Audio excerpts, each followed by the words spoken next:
Olá, boa noite. A Europa vive um clima de tragédias. Enquanto na Noruega a polícia investiga os atentados de ontem, que chocaram o mundo com quase uma centena de mortos, na Inglaterra a cantora Amy Winehouse é encontrada morta em seu apartamento no bairro de Camden, em Londres. Amy tinha 27 anos e teve pouco tempo para aproveitar todo o seu talento. O Jornal da Cultura, edição de sábado, está começando.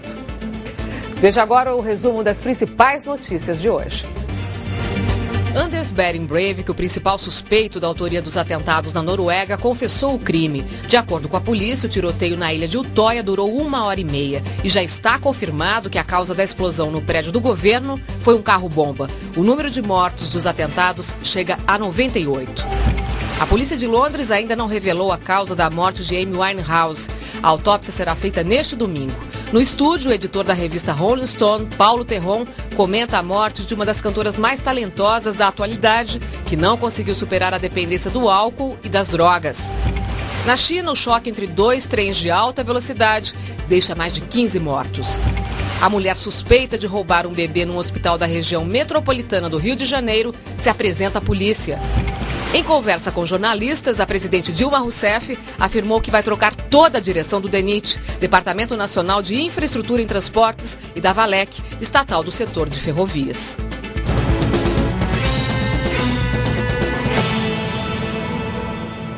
O duplo ataque terrorista de ontem na Noruega, que chocou o mundo, deixou quase 100 mortos. A explosão do carro-bomba em um prédio do governo e o massacre quase simultâneo na ilha de Utoya chocaram o mundo. Na Europa, a tragédia é considerada uma das mais graves desde a Segunda Guerra.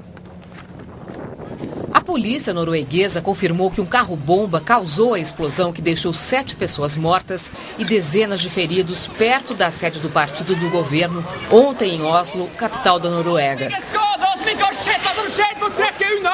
Inicialmente, o atentado havia sido reivindicado pelo grupo terrorista Al-Jihad al-Alami, em resposta à presença de tropas da Noruega no Afeganistão. Mas, segundo a polícia norueguesa, o autor é mesmo Anders Behring Breivik, um norueguês de 32 anos, de extrema-direita, que horas depois da explosão usou 2 armas para matar dezenas de pessoas num acampamento onde estavam 700 jovens do Partido Trabalhista. De acordo com a polícia, no último mês de maio, o acusado comprou 6 toneladas de um tipo de fertilizante que também é usado para fazer explosivos. Outro indício é que ele também teria sido visto no local da explosão em Oslo. Os 2 ataques aconteceram com 2 horas de intervalo.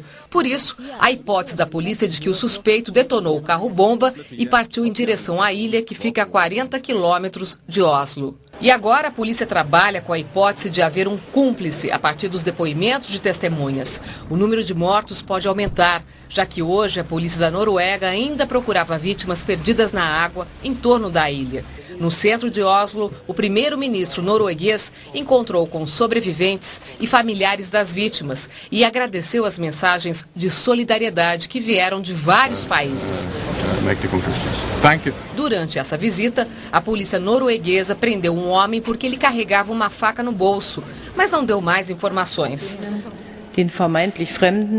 Na Alemanha, a primeira-ministra Angela Merkel afirmou estar chocada com os ataques, tanto quanto o povo norueguês. Falou que todos acreditam na liberdade, no respeito e na coexistência pacífica.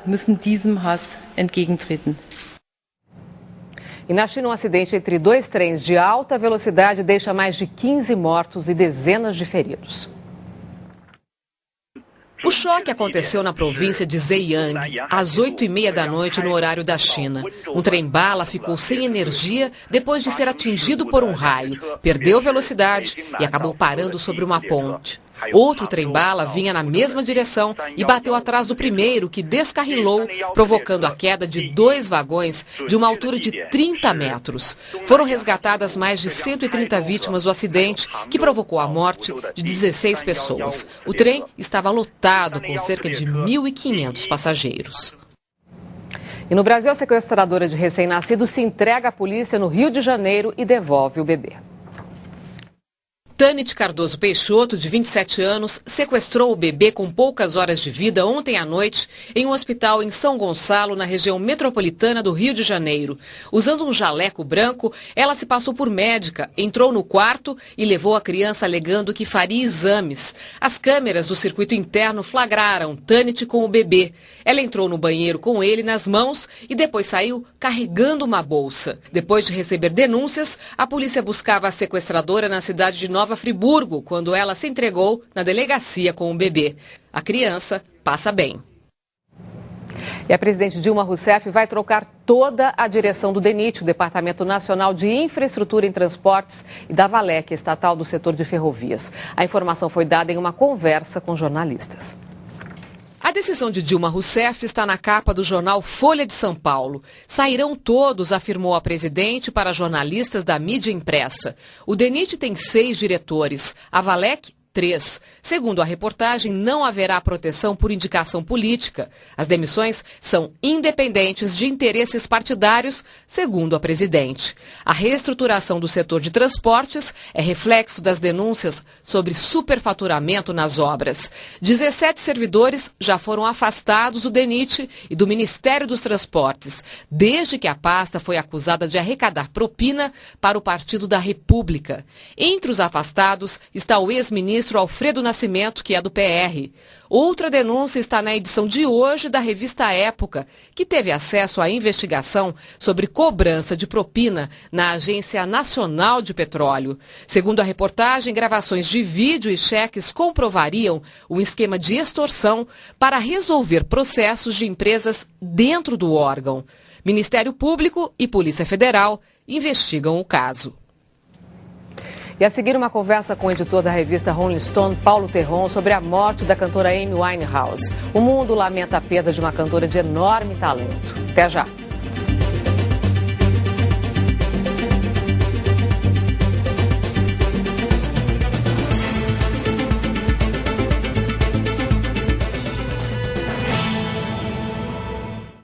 Um grupo que encantou plateias em todo o mundo. A gente aprende a ouvir de uma outra forma também, né? Você já ouve pensando no quarteto e na possibilidade do quarteto. Quarteto Brasileiro de Violões. Foi ao mesmo tempo um desafio, mas um sonho, tudo junto, né? Guitarríssimo. Realização Univesp TV. Na madrugada de sábado para domingo, 00:15. Eu tenho uma microempresa. Como o banco pode me ajudar? O Bradesco apoia você, que é empreendedor, de todas as formas, com crédito.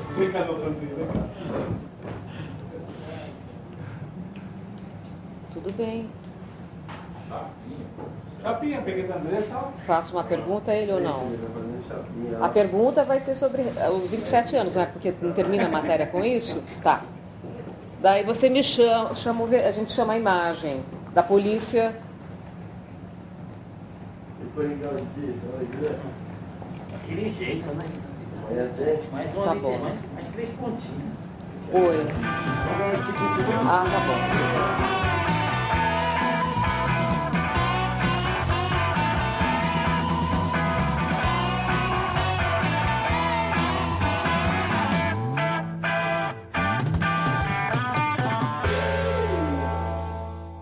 Agora chegou sua vez de assinar o Valor Econômico. Aproveite esta promoção exclusiva para ganhar um mês de assinatura inteiramente grátis. Assine o Valor por 12 meses e receba um mês a mais por apenas 11 parcelas de R$ 49,90. Você terá a mais completa cobertura sobre economia, investimentos, negócios, carreira, consumo e muito mais. Toda a informação que você precisa para garantir seu sucesso. Além do jornal, você ainda recebe mais de 20 revistas, 5 anuários e 70 cadernos especiais. Assine já! Segunda, no centro do Roda Viva, o economista e ex-ministro da Fazenda, Maílson da Nóbrega. Em pauta, a crise econômica na Europa e nos Estados Unidos e o Brasil no quadro da economia mundial. Segunda, 10h15 da noite, Roda Viva.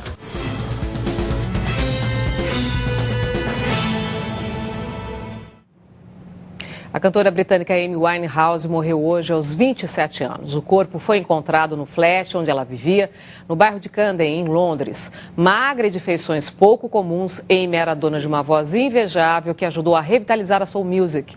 É uma pena que essa inglesa de grande talento tenha dito não à reabilitação.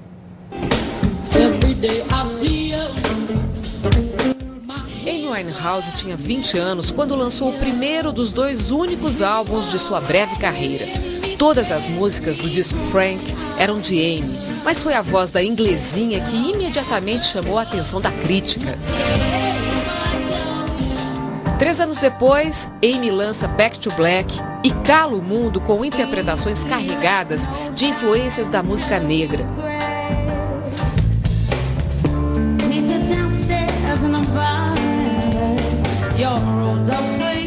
Indicada a 6 categorias do Prêmio Grammy, o mais importante da indústria fonográfica, Amy venceu em 4. O tempo apenas ratificaria essa premiação.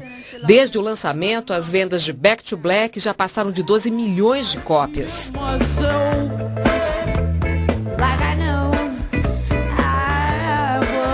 Com o sucesso vieram as drogas, muito álcool e os escândalos. Amy chegou a ser flagrada usando crack. Com a carreira comprometida, a cantora resolveu dar um tempo e chegou a se submeter a um tratamento. Passou 2 anos sem fazer shows. Voltou à cena em janeiro, justamente para uma mini turnê no Brasil.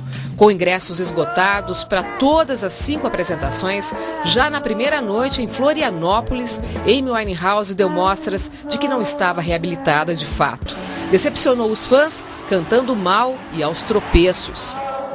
Há um mês, Amy aprontou a última. Se apresentou na Sérvia com visíveis sinais de embriaguez.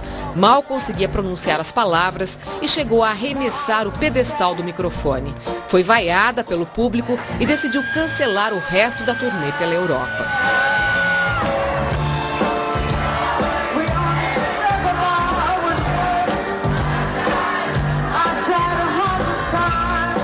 O anúncio da morte de Amy Winehouse no início desta tarde chocou os fãs. Como assim, gente? Sério? Não tô acreditando que ela morreu. Eu gostava do estilo dela de música, mas ela, assim, não. Por quê? Sei, eu acho que ela se entregou demais para as drogas. Eu acho que foi falta de ajuda.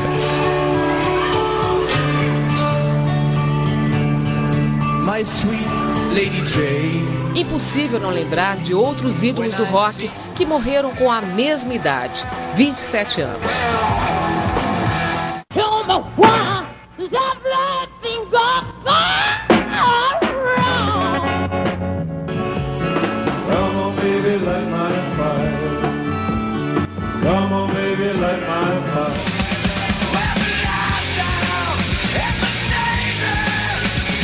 Todos em decorrência do uso excessivo de álcool e drogas.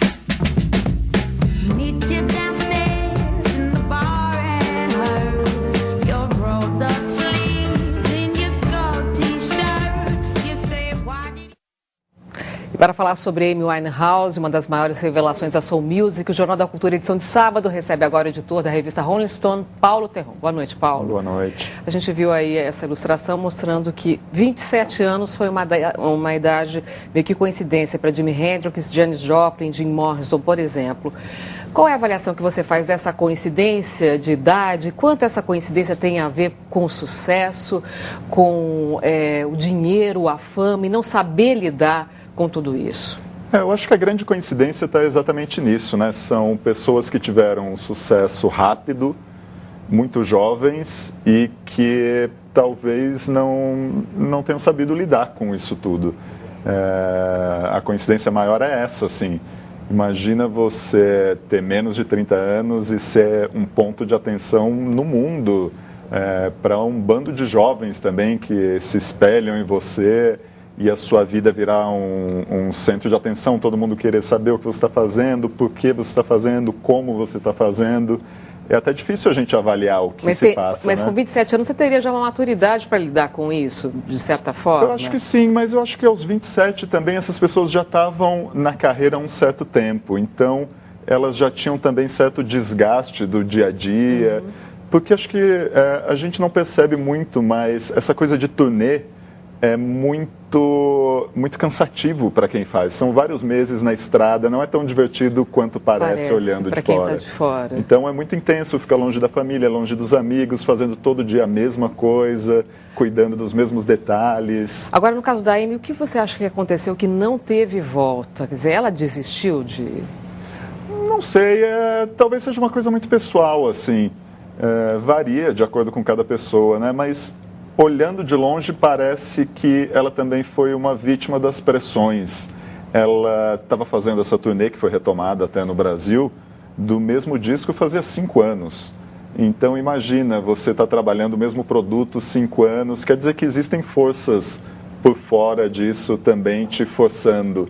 Nos shows do Brasil ficava muito claro que quando ela estava tocando as músicas do Back to Black, ela se desanimava um pouco mais. Quando ela tocava covers novas que ela tinha ensaiado para essa turnê, parece que os olhos até brilhavam mais e ela se dedicava mais. Então ficou bem claro esse desgaste quanto ao que ela estava fazendo fazia muito tempo. Vamos mostrar agora umas imagens que a gente tem da Reuters. Aí a gente está vendo aí. Você vê seguranças em frente, deve ser o edifício onde ela morava, o flat onde ela morava, no bairro de Camden, em Londres. Aí você vê a polícia levando o corpo dela, provavelmente para o IML, para fazer a autópsia, que foi marcada para amanhã.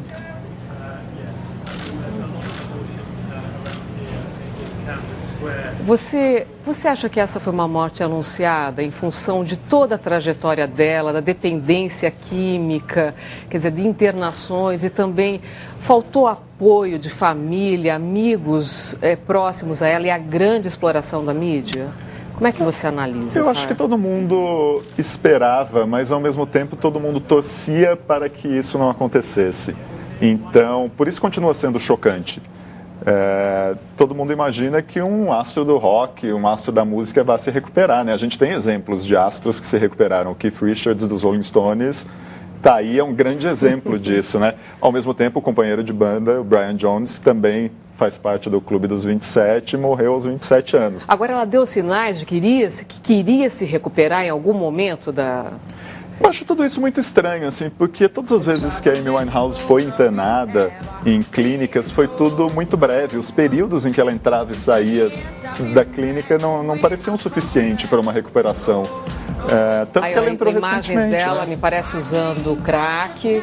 Quer dizer, até que ponto a pressão da produtora e a falta de apoio de quem estava em casa, essa exploração da mídia que adorava esses escândalos, né, pode ter ajudado na depressão dessa jovem, enfim, a terminar desse jeito? É muito curioso, assim, tem uma matéria de capa da Rolling Stone, inclusive, de 2008, que a repórter foi visitar a Amy e conviveu com ela durante uma noite, um dia ali, e estava dentro da casa dela quando esse escândalo das fotos de crack estava surgindo ali na Inglaterra. E ela não fazia questão de negar, assumia mesmo que aquilo estava acontecendo, que era usuária. E que era dependente. Sim, recentemente até o ex-namorado assumiu que apresentou essas drogas a ela. O próprio disco Back to Black nasceu dessa decepção amorosa dela com esse namorado. Então, tem muito disso também, essa pressão psicológica.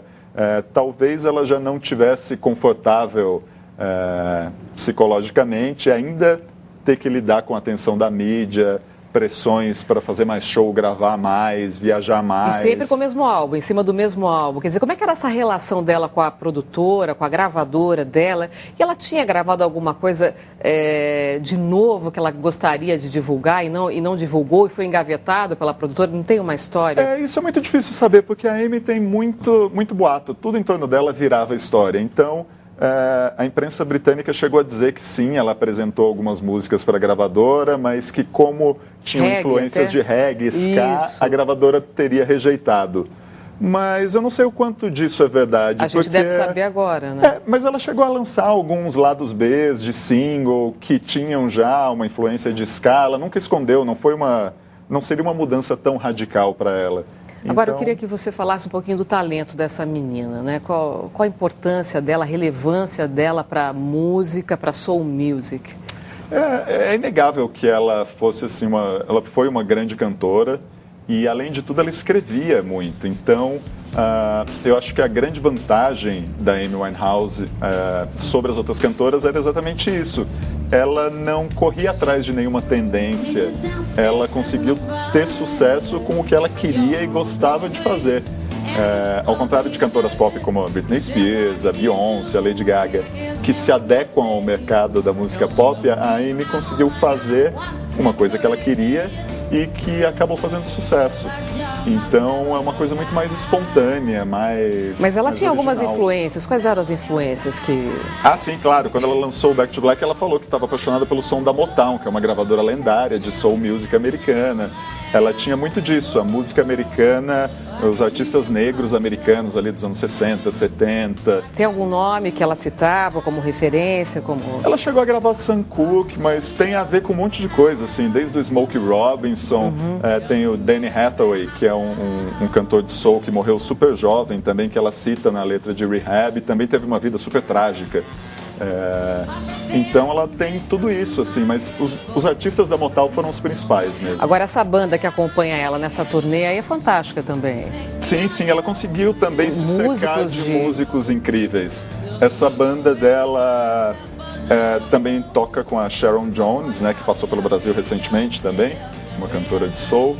E a Amy também trabalhou com produtores fantásticos, assim, o Salem Raimi, que produziu metade do disco, junto com o Mark Ronson, que fez a outra metade.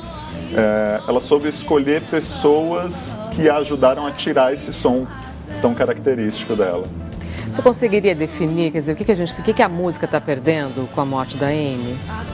Eu acho que pelo menos ela fez parte de um novo movimento da soul music. Ela abriu as portas para muita gente, a Adele, a Janelle Monáe, que abriu o show dela no Brasil até. Então, acho que ela ajudou nesse processo de renovação da soul music. Apresentou tanto os artistas antigos para uma nova geração, quanto abriu a porta para um monte de gente que estava meio, talvez, sem caminho na grande mídia. Sempre precisa de um ícone, assim, né, para que algum estilo que esteja meio de lado possa brilhar de novo. Dessa nova geração aí, a gente pode considerá-la uma diva? É tão difícil definir o que é uma diva, Pois é, né? Porque tem essa coisa também de ser intocável, e a Amy era super simpática com fãs, apesar de ter momentos ali no Glastonbury, ela deu um soco numa fã. Pois é, ela que chegou a agredir uma fã. Mas normalmente ela era super tranquila, adorava receber os fãs, dar autógrafo, conversar. Então, eu não sei se ela tinha essa postura de diva, assim, talvez no palco. Mas acho que no a dia voz a dia, era não. de uma diva? Acho que sim, dá pra dizer que a voz era de uma diva, assim. Tá, antes de encerrar, só uma correção. A Amy Winehouse morreu num apartamento em Camden Town, que é um bairro de Londres. Queria agradecer a sua presença no Jornal da Cultura, edição de sábado. Obrigada, Paulo. Obrigado você. E no site da TV Cultura cmais.com.br você vai encontrar uma lista com os principais sucessos da cantora Amy Winehouse. Marcelo Pinheiro é um dos diretores de destaque do novo cinema argentino. Ele é o entrevistado do programa Sangue Latino, que vai ao ar na próxima segunda-feira, 8h40 da noite. Na conversa com o jornalista Eric Nepomuceno, Pinheiro fala sobre a América Latina, música e o cinema novo. Veja um trecho da entrevista. Brasil realmente es vanguardia en el mundo con el cinema nuevo, ¿no? Que era un cine con identidad brutal, que estaba inscripto, digamos, en un momento de transformación, de contestación. En ese momento en Argentina, el nuevo cine argentino del momento es una copia mala y aburrida. El buen elogio que se hace a una película en Brasil es decir, mira, che, parece cine argentino. Acá cuando se quiere elogiar una película argentina se dice, no parece argentina. E a seguir, os gols do Brasileirão e mais as novas variedades de alface cultivadas no interior de São Paulo. A gente volta em instantes.